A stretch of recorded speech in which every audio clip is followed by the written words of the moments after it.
आज के इस क्लास में हम देखेंगे यूपी ट्रिपल एससी पेट के लिए जीएस प्रैक्टिस सेट 2। तो चलिए शुरू करते हैं। पहले प्रश्न है, पहला प्रश्न देखिए दिया है कि सूची एक में दिए गए वर्षों का मिलान सूची 2 में दिए गए अकबर के शासनकाल की मुख्य घटनाओं से कीजिए और नीचे दिए गए विकल्पों में से सही उत्तर चुनिए।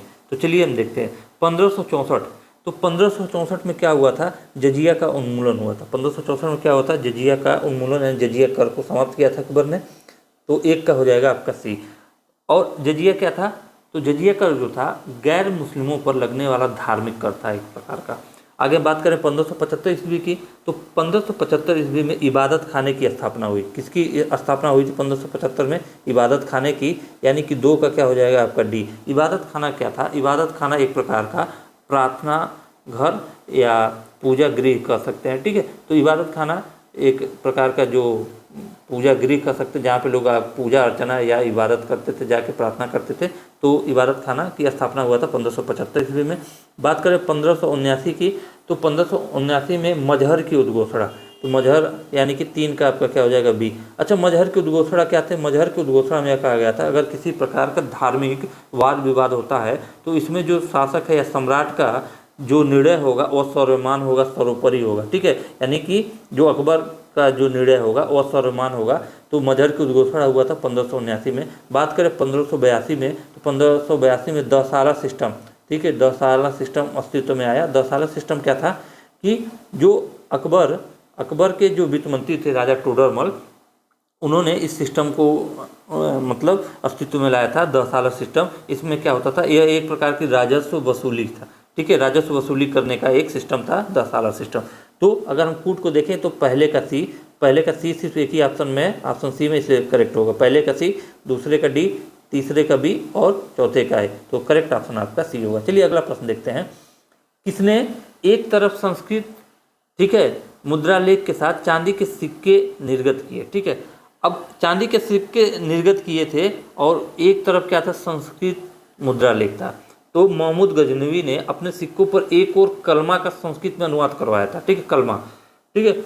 और क्या हुआ था इस पर, तो अगर शासक की बात करें, एक तरफ संस्कृत मुद्रा लेख के साथ चांदी के सिक्के किसने निर्गत किए थे, तो वह किए थे आपका महमूद गजनवी, इसलिए राइट ऑप्शन आपका बी होगा। चलिए आगे हम देखेंगे कि दक्षिणी भारत का प्रसिद्ध तक्कोलम का युद्ध हुआ था। दक्षिण भारत का प्रसिद्ध तक्कोलम का युद्ध हुआ था, तो वह हुआ था आपका 949 ईस्वी में, ठीक है, 949 ईस्वी में हुआ था चोल एवं राष्ट्रकूटों के मध्य, चोल शासक और राष्ट्रकूट के मध्य हुआ था, ठीक है। और अगर हम बात करें अगले प्रश्न पे कि प्रारंभिक जैन साहित्य निम्नलिखित में से किस भाषा में लिखा गया। प्रारंभिक जैन साहित्य निम्नलिखित में से किस भाषा में लिखा गया था, तो वह लिखा गया था आपका अर्धमागधी। किस में लिखा गया था, अर्धमागधी, इसलिए करेक्ट ऑप्शन आपका ए होगा। आगे हम बात करेंगे मानव समाधानों, यानी मानव के जो शव थे में कुत्ते दफनाए गए थे, यानी मानव के शव के साथ कुत्तों को भी दफनाए जाने का जो अगर हम यूँ कहें साक्ष्य कहाँ से मिलते हैं, तो वह आपके मिलते हैं कहाँ से, बुर्जहोम से, ठीक है, बुर्जहोम से। यह क्या था, उत्तर भारत की नौपाषाणिक जो आपकी संस्कृति के जो ये है के अंतर्गत कश्मीर प्रांत के पुरास्थलों का उल्लेख किया जाता है। तो यह क्या है, बुर्जहोम से आपके मानव के साथ कुत्तों को भी दफनाए जाने के साथ मिलते हैं। आगे हम देखेंगे बोर्ड ऑफ कंट्रोल की स्थापना किस अधिनियम के अंतर्गत की गई थी या तहत की गई थी, जो भी कहिए। तो जो बोर्ड ऑफ कंट्रोल की स्थापना हुआ था वह आपका पिट्स इंडिया एक्ट 1784 के अंतर्गत किया गया था, इसलिए राइट ऑप्शन आपका डी होगा, ठीक है। और इसमें 6 सदस्यीय बोर्ड का मुख्य उद्देश्य कंपनी के व्यापारिक मामलों को छोड़कर असैनिक, सैनिक और राजस्व संबंधी मामलों को देखना था, ठीक है। तो जो बोर्ड ऑफ कंट्रोल था इसका मुख्य काम क्या था, यानी कंपनी के आपके व्यापारिक मामलों को छोड़कर ये कंपनी के सैन्य मामलों को देखता था, ठीक है। आगे हम बात करें अगला प्रश्न, आचार्य विनोबा भावे किस आंदोलन में भाग लेने के लिए प्रथम बार गिरफ्तार हुए थे। तो आचार्य विनोबा भावे 1930 में सविनय अवज्ञा आंदोलन में भाग लेने के कारण, किसमें, 1900, अगर सन की बात करें तो सन 1930 में सविनय अवज्ञा आंदोलन में भाग लेने के कारण पहली बार गिरफ्तार हुए थे, ठीक है। उसके बाद हम आगे देखेंगे कि जलियांवाला नरसंहार, ठीक है, या जलियांवाला बाग हत्याकांड जिसको बोलते हैं, जलियांवाला बाग जो हत्याकांड था ये कब हुआ था, इसका डेट पूछा है। तो हुआ था आपका 13 अप्रैल 1919 को हुआ था, इसलिए करेक्ट ऑप्शन आपका सी होगा। अच्छा, यह हुआ क्यों था, थोड़ा सा इसके ऊपर जानकारी ले लीजिए। पंजाब के एक लोकप्रिय नेता थे डॉक्टर सैफुद्दीन किचलू और एक थे डॉक्टर सत्यपाल, ठीक है। इनकी गिरफ्तारी के विरोध में 13 अप्रैल 1919 को एक शांतिपूर्ण सभा का आयोजन अमृतसर के जलियांवाला बाग में किया गया था। लेकिन हुआ क्या, सभा स्थल पर उपस्थित अंग्रेज जनरल ओ डायर ने बिना कोई पूर्व चेतावनी के भीड़ पर गोली चलवा दी, जिसमें 1000 लोग मारे गए। इस हत्याकांड के विरोध में रविन्द्रनाथ टैगोर ने क्या किया था, अपनी नाइट की उपाधि, नाइटहुड की उपाधि वापस कर दी, तथा शंकरन नायर ने वायसराय की कार्यकारिणी से क्या दे दिया, त्यागपत्र दे दिया। इस हत्याकांड की जांच हेतु किस कमेटी का अगर हम बात करें निर्माण हुआ था तो गठन हुआ, वह हंटर कमेटी का गठन हुआ था, जलियांवाला हत्याकांड, ठीक है। इसकी जांच के लिए किस कमेटी का गठन हुआ था, हंटर कमेटी का गठन हुआ था। और बात करें इस हत्याकांड की जांच हेतु कांग्रेस ने भी मदन मोहन मालवीय की अध्यक्षता में एक जांच समिति की नियुक्ति की थी इसके, ठीक है, जलियांवाला नरसंहार के। और जो यह हुआ था किस सन में हुआ था, 13 अप्रैल 1919 को। चलिए आगे हम देखेंगे बंगाल के विभाजन, ठीक है, बंगाल के विभाजन को किस वर्ष रद्द कर दिया गया, ठीक है। तो बंगाल के विभाजन को कब रद्द कर दिया गया था, वह रद्द कर दिया गया था 1911 ईस्वी में। 6 मई 1910 को जब जॉर्ज पंचम इंग्लैंड के सम्राट बने, उसके उपलक्ष्य में दिसंबर 1911 में ब्रिटिश साम्राज्य जॉर्ज पंचम और महारानी मैरी के आगमन पर भारत पर उनके स्वागत हेतु दिल्ली में एक दरबार, ठीक है, जिसको दिल्ली दरबार के नाम से जानते हैं, आयोजन किया गया। दिल्ली दरबार में ही 12 सितंबर 1911 को सम्राट ने बंगाल विभाजन को क्या कर दिया था, रद्द कर दिया था, ठीक है, जॉर्ज पंचम ने। और क्या हुआ था, और 1 अप्रैल 1912 को क्या घोषणा हुआ, 1 अप्रैल 1912 की अगर हम बात करें, 1 अप्रैल 1912 को तो दिल्ली को कलकत्ता की जगह भारत की नई राजधानी बनाई गई, ठीक है। चलिए आगे हम देखेंगे अगला प्रश्न, महलवाड़ी प्रथा में किसके साथ राजस्व का बंदोबस्त हुआ था, ठीक है। महलवाड़ी प्रथा में किसके साथ राजस्व का बंदोबस्त हुआ था, तो हुआ था आपका ग्राम समुदाय के साथ समग्र रूप से, ठीक है। चलिए आगे हम देखेंगे अगला प्रश्न, अपवाह क्षेत्र की दृष्टि से जो विश्व की सबसे लंबी नदी है वह है अपवाह क्षेत्र, यानी बहाव की दृष्टि से, ठीक है।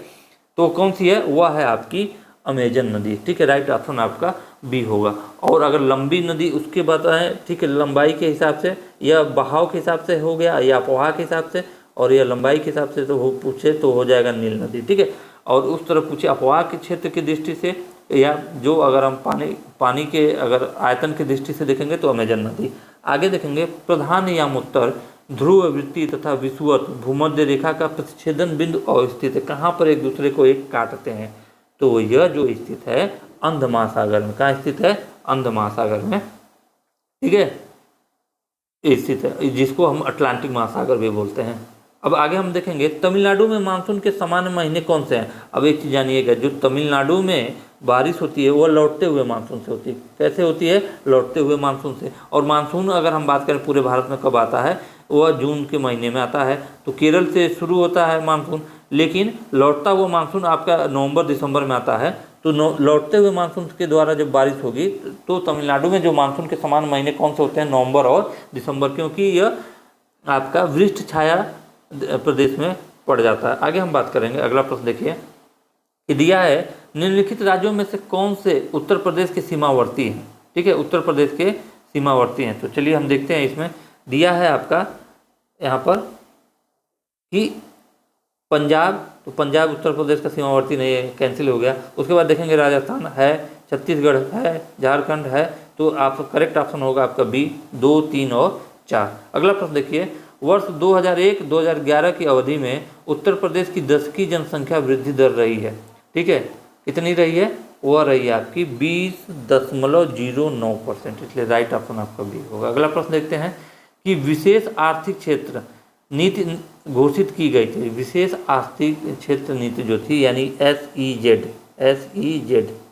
स्पेशल इकोनॉमिक जोन, ठीक है, कब घोषित की गई थी, यह घोषित की गई थी अप्रैल 2000, ठीक है। आगे हम देखेंगे अदृश्य निर्यात, ठीक है, इनविजिबल एक्सपोर्ट का अर्थ होता है, तो इसका क्या अर्थ होता है, सेवाओं का निर्यात, इसलिए करेक्ट ऑप्शन आपका ए होगा। अच्छा, भुगतान संतुलन की बात करें तो वितरण को मुख्य 2 रूपों में बांटा गया है, कौन कौन सा, चालू खाता और पूंजी खाता, ठीक है। और चालू खाता के भी 2 उपभाग किए गए हैं, दृश्य खाता विजिबल अकाउंट्स और दूसरा आपका है अदृश्य अकाउंट इनविजिबल अकाउंट। तो अदृश्य एक्सपोर्ट का अर्थ होता है सेवाओं का निर्यात। ठीक है, आगे हम बात करेंगे। अगला प्रश्न देखिए कि खादी ग्रामोद्योग आयोग की स्थापना किस पंचवर्षीय योजना काल में की गई थी। देखिए पंचवर्षीय योजना से आ गया, तो खादी एवं ग्रामोद्योग आयोग की जो स्थापना थी वो आपका हुआ था 1956 में। ठीक है, तो 1956 में कौन सी पंचवर्षीय योजना चल रही थी? दूसरी पंचवर्षीय योजना। ठीक है, क्योंकि 1951 से 1956 तक दूसरी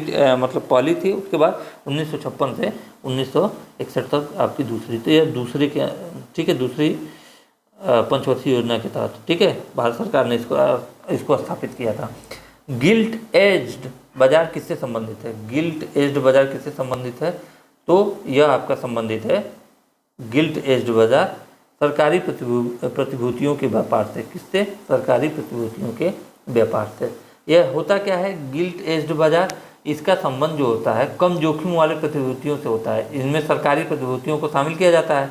इसमें भारतीय रिजर्व बैंक के माध्यम से सरकारी और अर्ध सरकारी प्रतिभूतियों का क्रय विक्रय किया जाता है। ठीक है, चलिए आगे हम देखेंगे कि भारत सरकार के नीति आयोग ठीक है जो नीति आयोग था, आपको बात करें जो आर्थिक नीति निर्धारण का चिंतन समूह है। ठीक है, मैं नीति का स्वरूप पूरा स्वरूप यानी फुल फॉर्म पूछा। नीति आयोग जो है आपका नीति का पूरा फुल फॉर्म पूछा है। ठीक है, तो वह होता है national institution for transforming India, राष्ट्रीय भारत परिवर्तन संस्थान। तो नीति का फुल फॉर्म याद रखिएगा। अगला प्रश्न देखते हैं, सही उत्तर का चयन कीजिए। सही उत्तर का चयन कीजिए, क्या कह रहा है?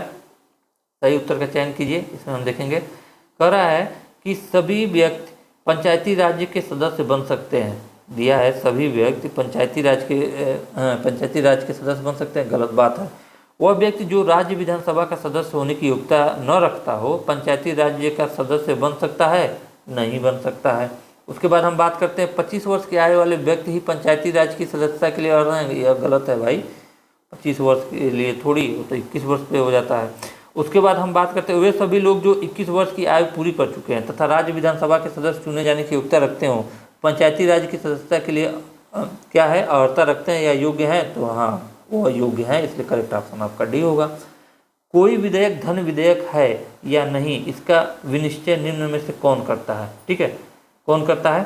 तो वह करता है आपका लोकसभा का अध्यक्ष। ठीक है, तो लोकसभा का अध्यक्ष ही यह निश्चय करता है कि कोई विधेयक धन विधेयक है या नहीं है।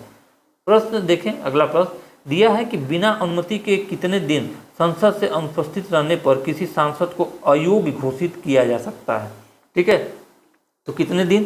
तो यह इसकी सीमा है आपका 60 दिन यानी कि 2 महीने की। निम्नलिखित में से किनको विधि के शासन के प्रमुख लक्षणों के रूप में माना जाता है? ठीक है, किनको माना जाता है? तो वह माना जाता है, अब यहाँ पर हम देखेंगे कि पहला देखें शक्तियों का परिसीमन। अब देखिए विधि के शासन के प्रमुख लक्षण के रूप में माना जाता है, हाँ माना जाता है शक्तियों का परिसीमन। उसके बाद हम बात करते हैं विधि के समझ क्षमता, सही है विधि के समझ जो क्षमता अनुच्छेद 14।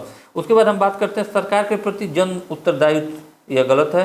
स्वतंत्रता और नागरिक अधिकार, यह भी सही है। तो 1, 2 और 4, तो जिसमें होगा 1 और 2, 4, 1, 2 और 4 यानी करेक्ट ऑप्शन आपका सी होगा। अगला प्रश्न देखिए, दिया है कि भारतीय संविधान इनमें से किसका सर्वाधिक ऋणी है? यानी कि भारतीय संविधान में सबसे ज़्यादा स्रोत या संविधान में किससे लिए गए हैं? ठीक है, जो भारतीय संविधान में ज़्यादातर अधिनियम है तो यह किससे प्रेरित है? तो भारतीय संविधान किससे प्रेरित है या किसका सर्वाधिक ऋणी है?